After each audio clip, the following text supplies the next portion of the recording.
우리 증시가 4년 2개월 만에 새 역사를 썼습니다. 3,314.53, 코스피 지수가 사상 최고치를 찍었습니다. 내일 취임 100일을 맞는 이재명 대통령은 코스피 5천 시대를 공언한 바 있습니다. 그 목표에 한 걸음 더 다가가는 중대한 계기가 될 것으로 보입니다. 첫 소식 정아람 기자입니다. 세제 개편안 발표 이후 한 달 넘게 지루한 박스권에 갇혀있던 코스피가 사상 최고치를 갈아치웠습니다.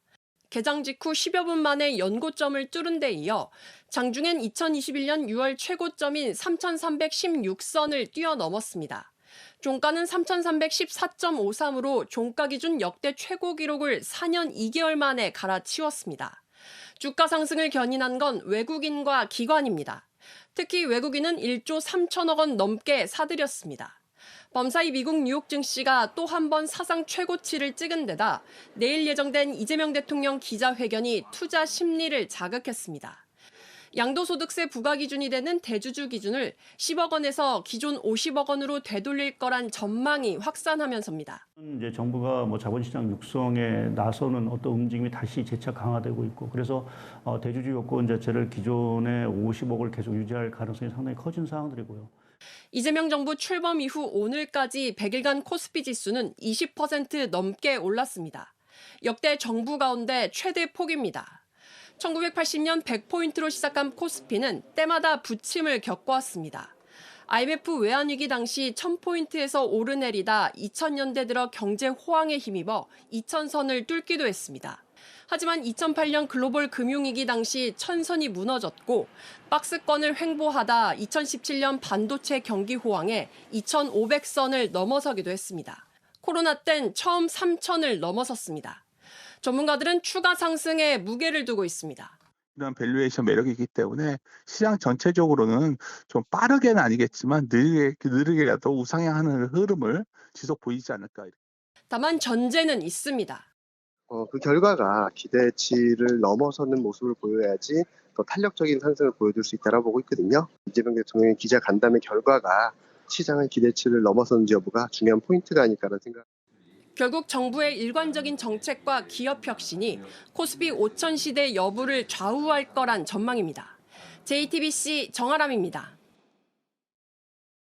미국 조지아주에 구금된 우리 국민 300여 명이 당초 계획대로라면 우리 시간 내일 새벽에 애틀랜타 공항에서 출발해야 합니다. 그런데 일정이 늦어지게 됐습니다. 우리 외교당국은 미국 측 사정이라고 설명했습니다. 조지아주에서 취재해온 홍지은 특파원이 먼저 애틀랜타 공항에 나가 있습니다.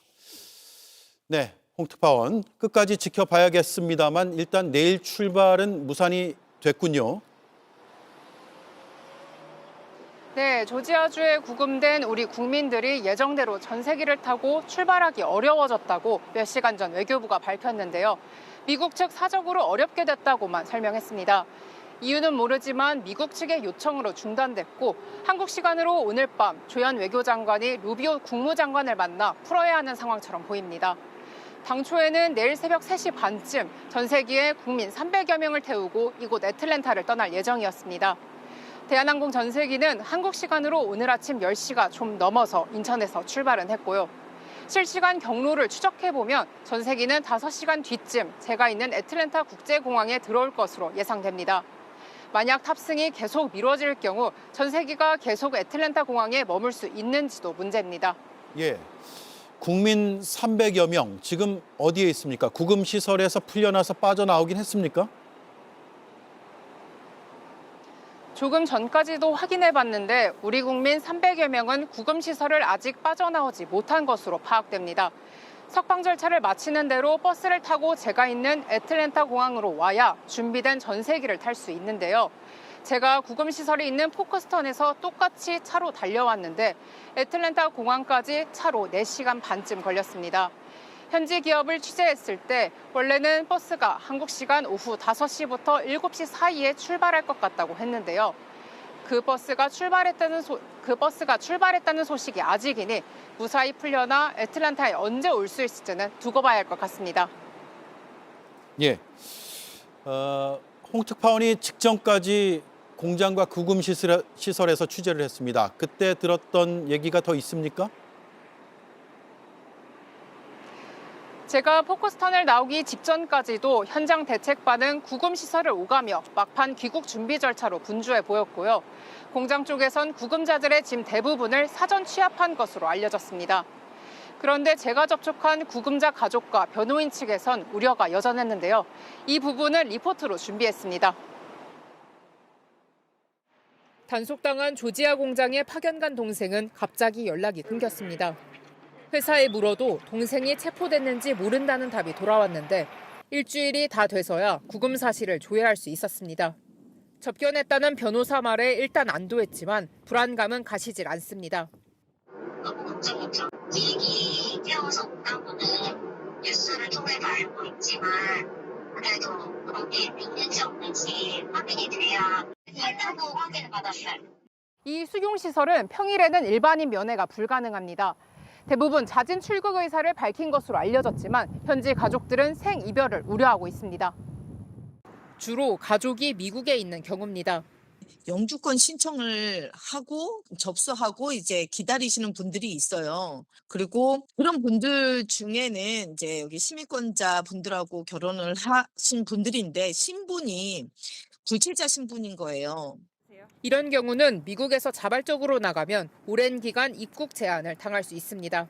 만약에 10년간 못 들어온다는 규정이 적용이 되어버리면 사실 생이별을 하게 되는 거잖아요. 이민 법원에 주방재판을 진행하는 게 훨씬 더 유리할 수 있습니다. 이스타나 비원 비자로 미국에 들어와 일한 직원들과 다르게 자진 출국이 최선이 아닐 수도 있다는 얘기입니다. 이 때문에 향후 불이익이 없도록 외교 당국이 더 정교하게 들여다봐야 한다는 지적이 현지에선 나오고 있습니다. 네, 잘 들었습니다. 애틀랜타에서 홍지은 특파원이 전해드렸습니다. KT 소액 결제 사태를 조사하고 있는 민관합동조사단은 불법 초소형 기지국이 KT 통신망에 접속해 가입자 정보를 무단으로 빼갔다고 밝혔습니다. 확인된 피해 건수는 278건으로 늘어났고 피해액은 1억 7천여만 원으로 집계됐습니다. 정확한 해킹 방식이 밝혀진 건 아니라서 피해 규모는 더 늘어날 수 있습니다. 먼저 박소연 기자입니다. 민간합동조사단은 해커가 불법 초소형 기지국을 설치해 KT 가입자 정보를 무단으로 빼냈다고 밝혔습니다. 초소형 기지국은 통신망 접속을 돕는 중계기로 반경 20m 안에 있는 수만 명이 동시에 접속할 수 있습니다. 조사단은 이 불법 기지국에 접속한 가입자의 단말기 고유 식별번호와 가입자 식별번호 등을 무단으로 가로챘을 것으로 보고 있습니다. 이처럼 해커가 가상의 기지국을 만들어 개인정보를 탈취한 건 국내에선 전례가 없는 방식입니다. 조사단은 해당 불법 기지국이 현재 운영되고 있지 않으며 통신 3사의 신규 초소형 기지국 접속을 전면 차단했다고 밝혔습니다. 현재 통신 3사는 만일의 사태에 대비하여 모두 신규 초소형 기지국의 통신망 접속을 전면 제한하고 있으며 하지만 불법 기지국이 어떤 경로로 어느 지역에 설치됐는지 또 불법 소액 결제는 어떻게 가능했는지에 대해선 아직 정확히 밝혀지지 않았습니다. 그런 부분에 대해서 명쾌하게 지금 원인 분석이나 그 메커니즘에 대한 설명이 안 되고 있습니다. 현재까지 파악된 피해 건수는 278건, 피해 금액은 1억 7천여만 원이지만 확인되지 않은 피해가 더 늘어날 수도 있는 겁니다. 차량에 탑재해서 이동하면서 근처에 있는 그 통신사 이용자들의 그 정보를 수집했을 가능성이 상당히 크고요. KT의 안일한 대응도 도마 위에 올랐습니다. 경찰은 소액 결제 피해가 여러 건 접수된 지난 1일 KT에 이 사실을 알렸지만 KT는 8일이 지나서야 이 사실을 정부에 알렸습니다. KT는 정확한 피해 원인을 파악하는 과정에서 신고가 늦어졌다고 해명했습니다. JTBC 박소연입니다. 올해 초 서울 구치소에 수감 중이던 직무정지 상태의 대통령이 대통령실 참모들을 여러 차례 접견했습니다. JTBC가 접견 내용을 확인했습니다. 결론부터 말씀드리면 불법 계엄으로 직무가 정지된 대통령의 불법적 감방 통치나 다름없어 보입니다. 국익이 달린 문제를 정확한 정보도 없이 구치소에서 지휘한 겁니다. 외교, 안보, 의료, 여론까지 가리지 않았습니다. 일례로 미국과 최상목 대행의 대화 추진에 대해 대통령실이 직통으로 해야 한다고 주문했습니다. 먼저 한민정 기자의 단독 보도입니다. 윤석열 전 대통령은 지난 1월 31일 오전 서울구치소에서 약 25분간 당시 대통령실 핵심 참모들을 접견했습니다. 정진석 비서실장, 신원식 안보실장, 홍철호 정무수석, 김주현 민정수석, 강희구 부속실장 등입니다. JTBC 취재 결과 이 자리에서 신원식 실장은 윤 전 대통령에게 미국 쪽에서 계획을 빠르게 잡아 권한대행과 대화를 추진하겠다고 한다고 말했습니다. 당시 권한대행은 최상목 경제부총리였습니다. 1월 20일 트럼프 2기가 출범한 직후 최 부총리가 이른 시일 내에 통화 추진 계획을 밝혔지만 좀처럼 성사가 안 되고 시간이 흐르던 시기였습니다. 보고를 받은 윤 전 대통령은 대통령실하고 백악관하고 직통으로 해야 하는 것이라며 안보실을 언급했습니다. 안보실이 군사외교만 하는 곳이 아니라는 겁니다. 실제 이 접견 엿새 뒤인 2월 6일 신 실장은 마이크 왈츠 미국 국가안보보좌관과 전화통화를 하고 3월에는 미국에도 다녀왔습니다. 또 다른 접견 때 발언도 확인해봤습니다. 지난 1월 24일 김정환 수행실장과의 접견에서 윤 전 대통령은 전공의 파업 때문에 의료는 괜찮은지 묻습니다. 김 실장은 전공의들이 돌아오고 있다고 했고 윤 전 대통령은 이 상황이 이어지면 겨울에 나이 든 분들은 곤란하다고 답합니다. 설을 앞둔 상황 윤 전 대통령은 야채 가격 관리도 주문하고 김 실장은 최상목 대행이 물가 관리 잘하고 있답니다라고 답했습니다. 국회에서 탄핵소추안이 통과된 순간 윤 전 대통령의 직무와 권한은 정지됐습니다. 참모들로부터 보고를 받고 지시로 해석될 수 있는 얘기를 하는 것 자체가 헌법을 위반한 거라는 지적이 나옵니다. JTBC 한민정입니다. JTBC 뉴스를 시청해 주셔서 고맙습니다. 저희는 저녁 6시 30분 뉴스룸에서 뵙겠습니다.